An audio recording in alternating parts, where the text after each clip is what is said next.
আসসালামু আলাইকুম রহমতুল্লাহি ওবরকাতু। সম্মানিত উপস্থিতি, আজকে আমরা আলোচনা করব যেসব কারণে অজু ভাঙ্গে না।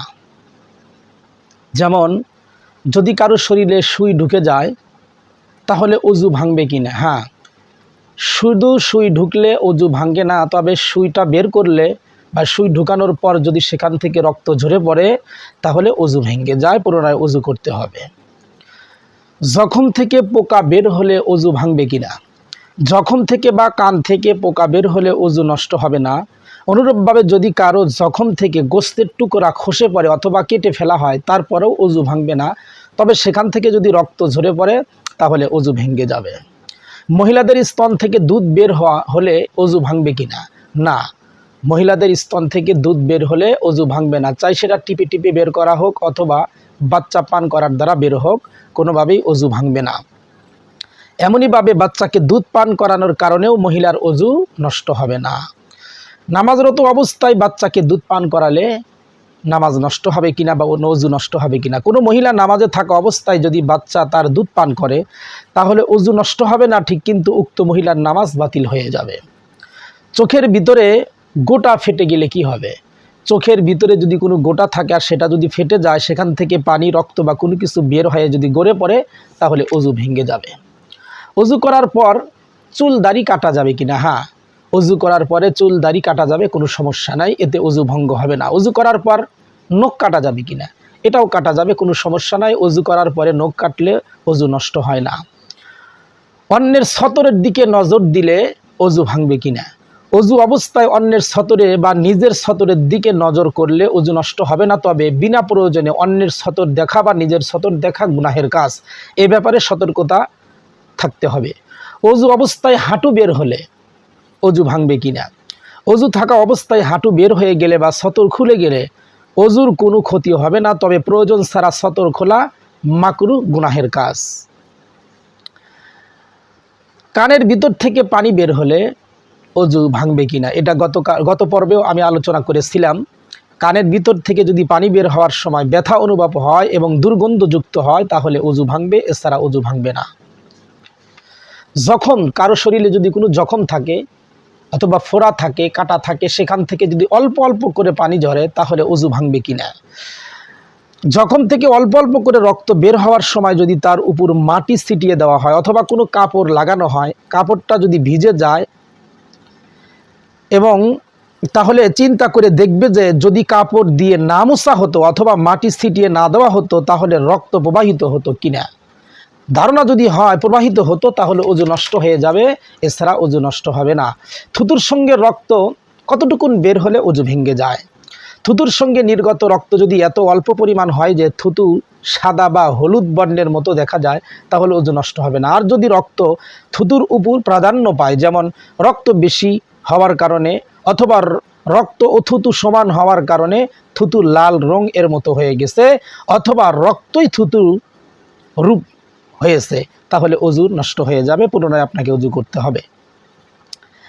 নাকের ভিতরে আঙ্গুল ঢুকিয়ে যদি আঙ্গুলের মাথার সাথে চাপা রক্ত বের হয় তাহলে অজু ভাঙবে কিনা। অজু অবস্থায় দাঁত দিয়ে হোক অথবা নাকের ভিতর থেকে হোক সামান্য রক্তের আলামত আঙ্গুলে লেগে আসলে তাহলে অজু নষ্ট হবে না। তবে যদি এত পরিমাণ রক্ত বের হয় যেটা গড়িয়ে পড়লে, যেটা যদি তাজা হতো অথবা তরল হতো তাহলে গড়িয়ে পড়ার মতো হতো তাহলে অজু নষ্ট হয়ে যাবে।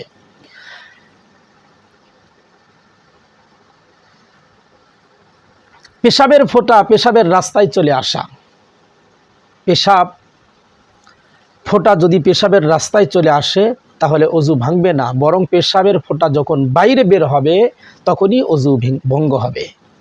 কি পরিমাণ বমি হলে অজু ভেঙে যাবে। বমিতে ভাত, পানি বা পিত্ত ইত্যাদি মুখ ভরে বের হলে অজু ভেঙে যাবে, তবে মুখ ভরে কফ যদি বের হয় তাহলে অজু নষ্ট হবে না। মুখ ভরে বমি হওয়ার সংজ্ঞা হলো নিয়ন্ত্রণ করা যায় না এরকম বমি। রক্ত মিশ্রিত বমি হলে কি হবে। বমিতে প্রবাহমান তরল রক্ত বের হলে শুধু অজু ভেঙে যাবে, চাই তা মুখ ভরে হোক অথবা অল্প অল্প করে হোক। মুখ দিয়ে কৃমি বের হলে কি হবে।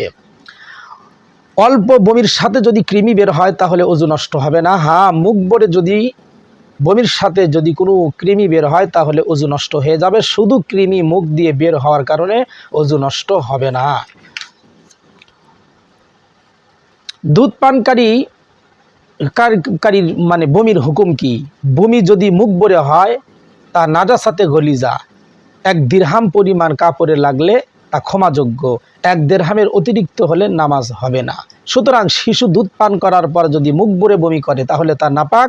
ওই বমি যদি কাপড়ে লাগে বা শরীরে লাগে তাহলে তা ধৌত করা জরুরি, ওই কাপড় দিয়ে তার নামাজ হবে না। অজু অবস্থায় ঘুমানোর কারণে অজু ভাঙবে কিনা? হ্যাঁ, অজু অবস্থায় চিত হয়ে, কাত হয়ে বা উপর হয়ে শুয়ে সামান্য ঘুমানোর কারণেই অজু ভেঙে যাবে। তবে হেলান দিয়ে ঘুমানোর কারণে অজু ভাঙবে কিনা, যদি কোনো জিনিসের সাথে এমনভাবে হেলান দিয়ে ঘুমায় যে যদি ওই জিনিস সরিয়ে নেওয়া হয় তাহলে সে পড়ে যাবে, তাহলে অজু ভেঙে যাবে। আর যদি কারোর সাথে হেলান দিয়ে না ঘুমায়, চেয়ারে বসে ঘুমাইতেছে, তাহলে তার অজু নষ্ট হয়ে যাবে। কি জন্য? কারণ চেয়ারটা সরাইলে সে পড়ে যাবে। এমনইভাবে কোনো ব্যক্তি যদি হাতের উপর ট্যাক লাগাইয়ে ঘুমায়, কাত হয়ে ঘুমায়, তাহলে অজু নষ্ট হয়ে যাবে। নামাজরত অবস্থায় ঘুমালে তার অজু ভাঙবে কিনা? নামাজে দাঁড়ানো অবস্থায় অথবা বসা অবস্থায় ঘুমানোর কারণে অজু নষ্ট হবে না। এমনইভাবে পুরুষরা যদি সুন্নত তরিকায় সেজদারত অবস্থায় ঘুমিয়ে যায় তাহলে অজু ভাঙবে না। হ্যাঁ, সুন্নতের খিলাফ সেজদারত অবস্থায় কোনো পুরুষ ঘুমিয়ে গেলে তার অজু নষ্ট হয়ে যাবে। মহিলারা সেজদায় ঘুমিয়ে পড়লে অজু নষ্ট হবে কিনা? মহিলারা সেজদায় গিয়ে যদি ঘুমিয়ে যায় তাহলে অজু ভেঙে যাবে। কেননা মহিলাদের সেজদার সুন্নত তরিকা হলো পেট রানের সাথে মিলিয়ে রাখা এবং হাত জমিনে বিছিয়ে রাখা। পুরুষ মহিলা যে কেউ সেজদায় গিয়ে পেট রানের সাথে মিলিয়ে এবং হাত জমিনে বিছিয়ে ঘুমালে অজু ভেঙে যাবে। কোনো ব্যক্তি যদি নামাজের বাইরে কোনো কিছুতে হেলান দেওয়া ছাড়া বসে বসে ঘুমায় এবং পায়ের দ্বারা নিতম্ব ধীরভাবে চেপে বসে থাকে অথবা জমিনের সাথে নিতম্ব চেপে বসে থাকে তাহলে তার অজু ভাঙবে না। কোনো ব্যক্তি যদি বসে বসে ঝিমুতে থাকে, না পড়ে, তাহলে তার অজু ভাঙবে না। এমনইভাবে যদি ঝিমুতে মাটিতে পড়ে যায় কিন্তু পড়ে যাওয়ার সাথে সাথে জেগে ওঠে তাহলেও অজু ভাঙবে না। তবে পড়ে যাওয়ার একটু পরে যদি তার ঘুম ভাঙে তাহলে অজু নষ্ট হয়ে যাবে। কোনো ব্যক্তি অজু করার পর কোনো ব্যক্তি যদি সামান্য সময় বেহুশ থাকে অথবা পাগল হয়ে যায় তাহলে তার অজু ভেঙে যাবে। অজু অবস্থায় যদি কারো অনুভূতিতে সমস্যা দেখা দেয় কিন্তু তা পাগল ও মাতালের পর্যায়ে পৌঁছেনি তাহলে অজু ভাঙবে না। আর যদি অনুভূতি এতটাই হ্রাস পায় যে সে ভালো মন্দ পার্থক্য করে পারে না, চলাফেরা ও কথাবার্তায় অস্বাভাবিক মনে হয় তাহলে তার অজু ভেঙে যাবে। কোনো পাগল অজু করার পরে তার অজু ভাঙবে কিনা? কোনো পাগলের উপর অজু করা ওয়াজিব নয়। সুতরাং কোনো পাগল যদি অজু করেও তারপরে তার অজু সহি হবে না। কোনো ব্যক্তি অজু অবস্থায় মদ পান করলে তার অজু ভেঙে যাবে কিনা? শুধু মদ পান করার কারণে অজু ভাঙবে না, তবে তার এই মদ পান করার কারণে যদি মাতলামি ভাব দেখা যায় তাহলে অজু ভেঙে যাবে। নামাজের মধ্যে কতটুকুন আওয়াজ করে হাসলে অজু ভেঙে যাবে? নামাজের মধ্যে অট্ট হাসির দ্বারা অজু নষ্ট হয়ে যায় এবং নামাজও নষ্ট হয়ে যায়। আর যদি এমন হয় যে হেসেছে, সে শুনেছে এবং তার পাশের ব্যক্তি শুনেছে, তাহলে নামাজ নষ্ট হয়ে যাবে কিন্তু অজু নষ্ট হবে না। আর যদি হাসির মধ্যে শুধু দাঁত বের হয়, আওয়াজ না হয়, তাহলে অজু ও নামাজের কোনোটাই নষ্ট হবে না। এমনইভাবে কোনো অপ্রাপ্ত বয়স্ক শিশু, ছেলে হোক মেয়ে হোক, নামাজে অট্ট হাসি দিলেও তার অজু নষ্ট হবে না। হ্যাঁ, তার নামাজ নষ্ট হয়ে যাবে। জানাজার নামাজে কেউ যদি হাসে তাহলে তার অজু নষ্ট হবে কিনা? জানাজার নামাজে বা তেলাওয়াতের সেজদা যখন দেওয়া হয় আদায়ের সময় যদি কোনো বালেক পুরুষ বা মহিলা শব্দ করে হাসে তাহলে তার অজু নষ্ট হবে না, তবে ওই সেজদা আদায় হবে না এবং জানাজাও সহি শুদ্ধ হবে না। সম্মানিত উপস্থিতি, এ পর্যন্ত আমরা অজু নিয়ে আলোচনা করলাম। আল্লাহ পাক রব্বুল আলামিন যদি তৌফিক দান করেন পরবর্তী পর্বতে আমরা ইনশাআল্লাহ গোসলের পর্ব নিয়ে আলোচনা করব। আমাদের সাথে থাকার জন্য ধন্যবাদ। আসসালামু আলাইকুম ওয়া রাহমাতুল্লাহি ওয়া বারাকাতুহু।